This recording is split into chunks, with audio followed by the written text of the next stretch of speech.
En vez de recordar a Belgrano y a la bandera argentina, hay un banderazo, ¿viste? A favor de Cristina. No, ya está. No. Qué difícil, ¿no?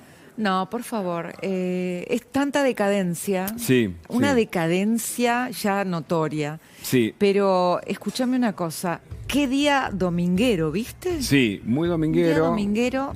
La gente, yo creo que el acto, no sé si lo viste a la mañana y escuché al presidente, la verdad interesante también, porque hay como una idea de una recuperación de la Argentina, para mí.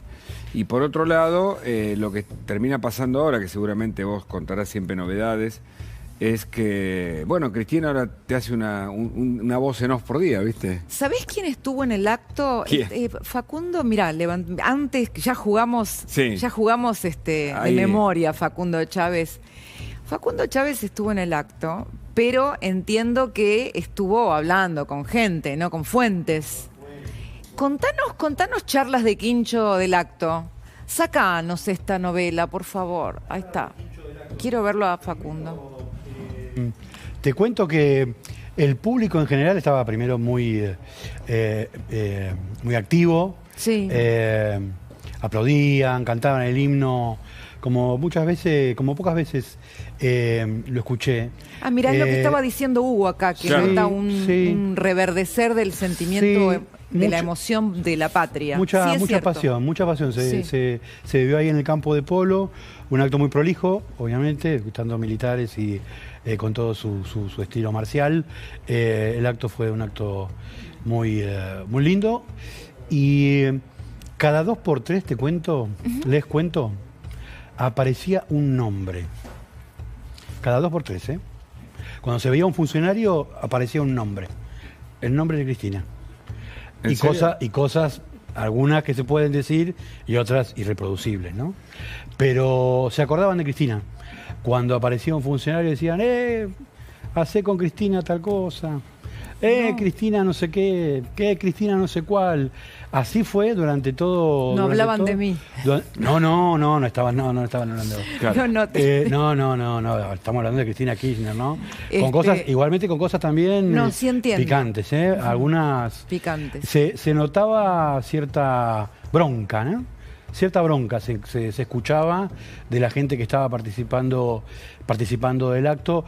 El tema Cristina fue un tema que atravesó todo el acto, independientemente de lo formal, independientemente de lo que fue la jura de fidelidad de la bandera, porque concretamente lo que ocurrió hoy allí en el campo de polo fue la jura de fidelidad de la bandera de 2.000 soldados, marineros, cadetes en general, que prestaron juramento, que es un acto muy solemne para los militares. Estuvo el himno, la canción de la bandera, una canción muy linda, muy emotiva también.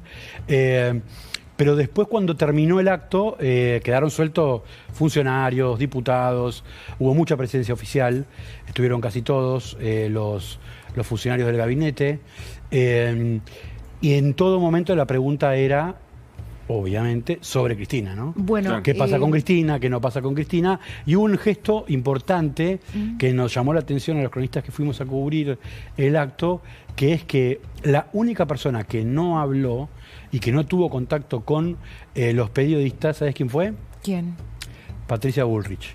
Rápidamente se fue, esquivó Sí. a todos los periodistas, no ¿Vos voy a sabés hablar, se subió a su vehículo y se fue. Haces bien, es un gran punto de partida para el debate, porque sabés que desde el otro día yo vengo notando que ya desde los escritos judiciales, y esto lo comentamos, empieza a aflorar una tensión que ya existía, una inquina particular de Cristina Fernández, ahora detenida, que tiene, fíjate vos, tiene como gran ironía del destino, de carcelera, vamos a ponerlo así, a la mujer que como candidata prometía hacer la cárcel Cristina Fernández de Kirchner. Exacto. Son esas cosas de Sí, claro. paradojas totales, Ironías ironías de la de la política. historia.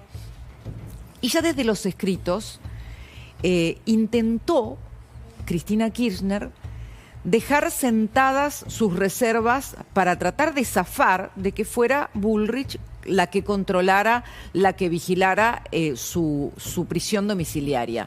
Y de hecho la justicia tuvo que contestarle, porque no dejó ni siquiera de meter en los escritos sus sospechas, porque Milman, porque la causa del intento de atentado. Y hoy incluso vuelve, ¿no?, a arremeter, a escalar, pero con una visceralidad, ¿no?, que me hizo preguntar muchas más cosas sobre esto, porque no lo veo como una señal de fuerza, sino de debilidad darle esa relevancia. Con Cristina, con Patricia Bullrich, Cristina tiene una inquina personal, pero también una sospecha fea, porque en todo momento, desde que ocurrió ese intento de magnicidio, Cristina Kirchner la metió a Patricia Bullrich como parte de una trama que absolutamente ningún juez, ningún fiscal, ni nadie que estuvo investigando pudo comprobar, que es el nexo de Milman con todo ese episodio. Y esa situación, esa sospecha, esa desconfianza, incluso me contaba uno de los negociadores del traspaso de mando de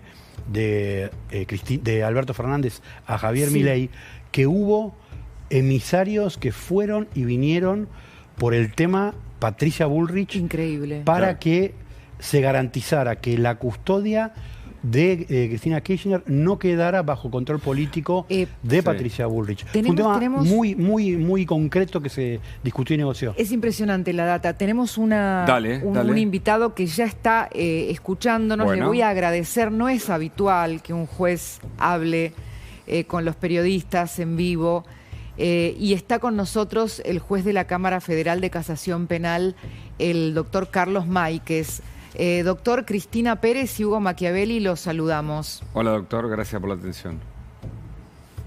Hola, buenas tardes, Cristina, buenas tardes, Hugo. Un gusto estar con ustedes. Doctor, como hombre de la justicia, no es la primera vez, pero le ha tocado una vez más ser blanco de amenazas, de intimidaciones del kirchnerismo concretamente. Quería que nos cuente qué es lo que le ha tocado pasar a usted, a su familia, que son una familia de la justicia.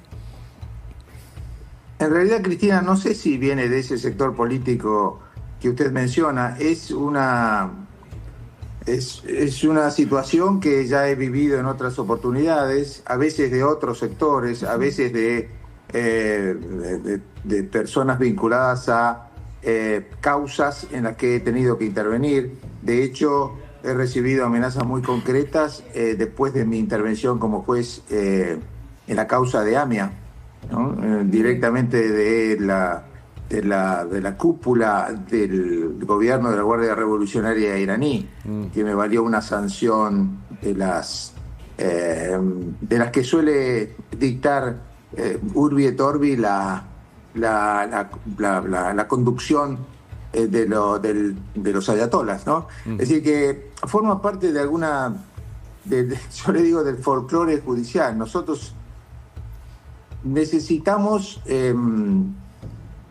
cultivar una virtud que no nos viene infusa, que no se nos da dada por nacimiento, ¿no? Que es el coraje. El coraje es una virtud que, a diferencia de la resiliencia, que es una virtud más bien pasiva, de resistencia, en el caso del coraje es una virtud activa que tiene que ver con la elección personal en profesiones como la de ustedes, como la nuestra, en la que hay que elegir decir la verdad y hacerse cargo de las consecuencias de decirla. Claro. Hay que vencer lo que algunos llaman el pánico moral, ¿no? Y tener el coraje de decir. En este caso, nuestro decir es la jurisdicción, es decir, el derecho. Claro. Los jueces no cogobernamos, simplemente interpretamos y aplicamos la ley porque somos un contrapoder. Tratamos de evitar los excesos de los poderes que son legitimados por la elección popular. Por eso nuestra designación es tan compleja e intervienen los otros dos poderes para darnos esa legitimidad indirecta que es la que establece la Constitución. Muchas veces los periodistas, tal vez de manera ligera o porque, bueno, necesitamos sintetizar, criticamos a un sector de la justicia, pero también sabemos valorar el compromiso que ustedes tienen en la búsqueda de la verdad.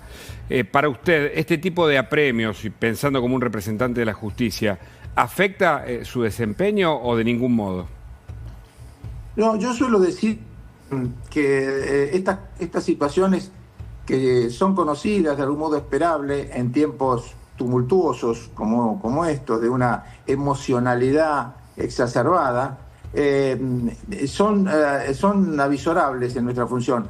Lo que no tenemos que perder es el centro, es el eje. Claro. No hay duda que pongan una pancarta intimidatoria o claramente como acto de hostigamiento frente a la escuela donde van mis nietos, no es una cosa agradable. No, claro. Es incomoda, molesta, pero en mi caso no logra descentrarme.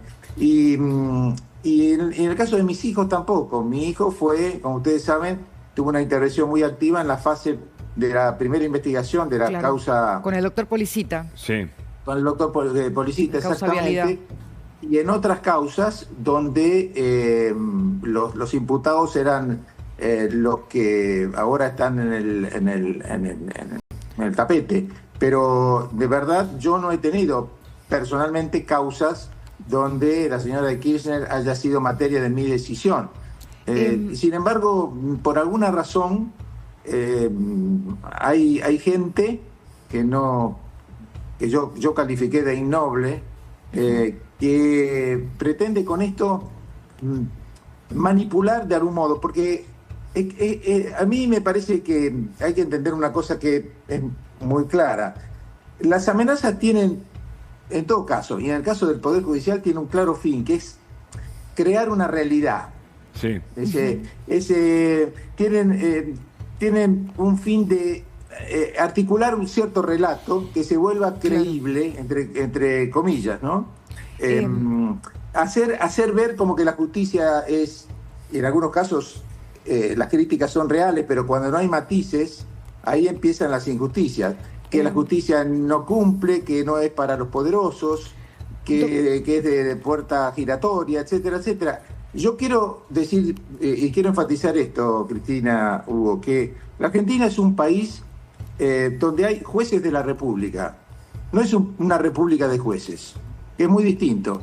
Ha habido situaciones donde los jueces han, de algún modo, pretendido cogobernar. Recuerdo el affair de Manipulite, el affair de Outreau en Francia, el mismo Lavallato en Brasil. Los jueces en Argentina no cumplen eso. En el ámbito federal y en ningún ámbito, y yo conozco la justicia ordinaria también, nosotros pretendemos cogobernar o decidir. Indudablemente nuestras decisiones tienen un componente político o una consecuencia política, claro, que no es deseada en la sentencia, pero que la tiene. Yo siempre hago una diferencia entre lo político de nuestra gestión, de nuestra tarea, y la política. Doctor, lo que no tenemos que permitir es que la política se meta por la ventana en nuestra función.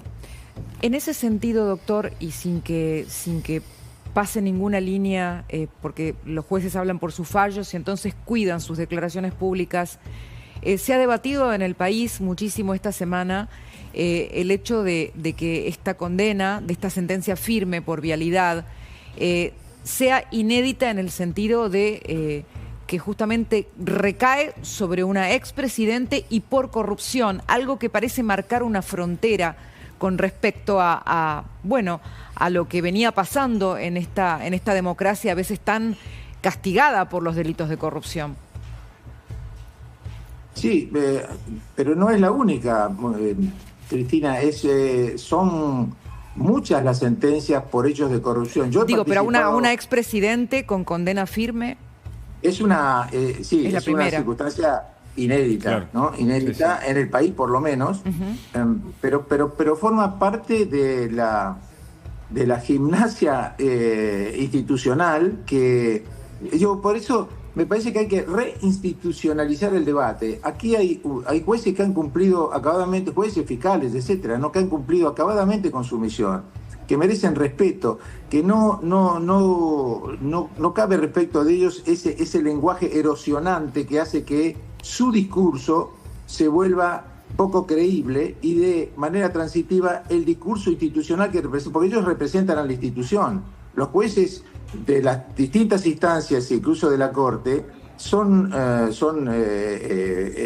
parte de la estructura del sistema judicial, que es un sistema que hace a la República misma. Claro. Y tenemos que tener actitudes muy respetuosas para con ellos y para con todos los funcionarios que cumplen acabadamente con su función. Yo creo que en este caso en particular, y hablo como un tercero ajeno a la discusión, me parece que se han cumplido con todos los pasos, se ha cumplido con las garantías constitucionales, se ha establecido un proceso de diversas instancias, con multitud de protagonistas, con amplias garantías para la defensa y para la acusación, y se ha llegado a una conclusión que puede, sin duda, no ser compartida por un amplio sector de la sociedad.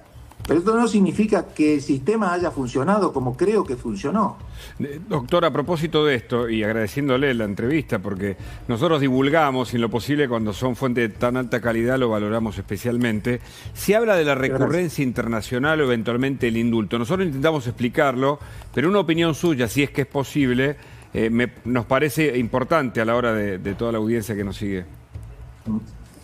Yo lo único que podría decirle en este sentido es que, a diferencia de una decisión jurisdiccional, o sea, del Poder Judicial, el indulto y la conmutación de penas son decisiones políticas que no comprometen el juicio de culpabilidad y de calificación de los hechos. Es una decisión política del presidente en este caso. La amnistía es una decisión legislativa que opera respecto de un número más indeterminado de personas. Esas son decisiones políticas, opciones políticas que en su momento y en una particular coyuntura la gestión de un gobierno es la que decide. Ha pasado en la historia argentina, ha pasado en los distintos gobiernos provinciales, yo he visto casos, pero eso es una decisión estrictamente política que no le incumbe en absoluto al Poder Judicial. Ahora no limita la Constitución las posibilidades del indulto y también los tratados a los que adhiere nuestra Constitución. Me refiero al artículo 36, por ejemplo, que deja fuera los atentados al orden democrático. Entiendo que la corrupción es uno de los atentados al orden democrático, y las convenciones que obligan a la Argentina a asegurar las condenas por corrupción. Debo decirle, sin querer escaparme de la pregunta, que es una cuestión sumamente controversial, incluso en el ámbito judicial. Si se tratan los delitos de corrupción de delitos imprescriptibles, de delitos compatibles o comparables con los derechos de humanidad, y hay igual, en el seno de nuestra Cámara Federal de Casación hay opiniones diversas. Por eso, por fuera de decir esto tan insatisfactorio para ustedes, no puedo avanzar más que eso, porque eventualmente podría tener una derivación correcto. judicial. Doctor, la verdad me sorprendió el comienzo de esta entrevista cuando contó, yo por lo menos no lo sabía, no sé si lo había hecho público, que había tenido amenazas hasta de lo más alto de la teocracia de Irán. No sé si es la primera vez que lo cuenta.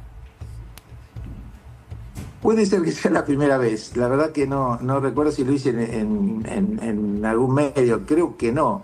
Lo cierto es que... Lo mismo, o sea, era una amenaza que también caía sobre la persona del doctor Alberto Nisman. Nisman también tuvo esa misma sanción, sí. Algunos la llaman la fatwa. Exacto, la fatwa. Sí. Y la fatwa tiene dos versiones, digamos. Una versión más teológica, que es la que se le aplicó, por ejemplo, a Salman Rushdie. Exacto, estaba pensando en él. Y se concretó 30 y tantos años después en una conferencia en Nueva York, cuando estaba exponiendo, y vino un fanático y dijo Alá es grande, y le aplicó 10 puñaladas y no lo mató de casualidad. Pero perdió su Y después ojo. hay otro tipo de fatwa donde está el carisma político. Esa, entre comillas, es revocable por lo mismo que la dictaron. Yo recuerdo, hay dos amigos míos extranjeros. Uno es el Procurador Nacional Antimafia de Italia, Giovanni Melillo. Sí. El otro es el fiscal general de Francia, que llevó adelante los juicios por los atentados de noviembre del 2015, si se acuerdan, Bataclan, sí, claro. Kosher Market, etcétera. Fue el Estadio de Francia, fue tremendo. Se llama François Molins, y ellos tres recibieron la misma comunicación que recibí yo respecto de una descalificación como enemigo del régimen islámico de Irán, lo cual me generó una cantidad de molestia, sobre todo cuando salgo al exterior, Claro. por cuestiones de seguridad. Pero bueno, voy conviviendo con ese tipo de cosas. De hecho, yo estoy en Estados Unidos ahora el lunes, comienzo una actividad. Voy a exponer en el American Jewish Committee, y después voy a entrevistarme con magistrados federales de varias instancias donde vamos a discutir el tema, y voy a exponer precisamente a partir de mi experiencia en la causa AMIA sobre las derivaciones y los nuevos rostros y las nuevas expresiones Claro. criminológicas del terrorismo y de la criminalidad organizada, y las vinculaciones entre esas dos expresiones de crímenes mayores. Sabe que tengo muy presente el fallo de AMIA, por la causa AMIA, cuando declaran estado terrorista a Irán. Ese fui yo.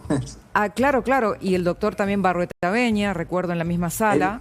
Sí, él adhirió a mi voto, sí. Que ese día, raramente, el doctor Barruetaveña aceptó que lo entrevistáramos, y era tal el nerviosismo después del fallo que terminó, la verdad, se largó a llorar en la nota.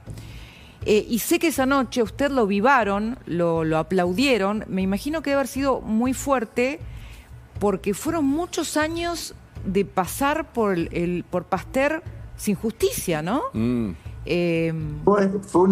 uno de los acontecimientos más emocionantes de mi vida profesional y personal. Fue una circunstancia muy azarosa, se lo comento casi como una anécdota, porque el rabino Alejandro Abruch ofició el Shabbat en ese momento, ese día, que era el día siguiente al 11 de abril, que fue la firma de la sentencia, y ante un público enorme, simplemente dijo: está aquí el juez que firmó la sentencia de AMIA y que declaró la responsabilidad penal de la República Islámica de Irán. Sí.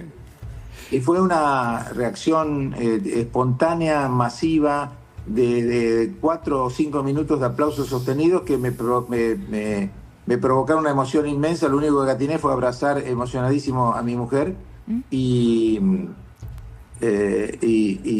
guardar en mi memoria y en mi retina ese acontecimiento inexplicable, porque muchas de las víctimas o parientes de víctimas que estaban allí me decían: nosotros sabíamos, intuíamos que este relato que usted hace en su sentencia fue así, que los que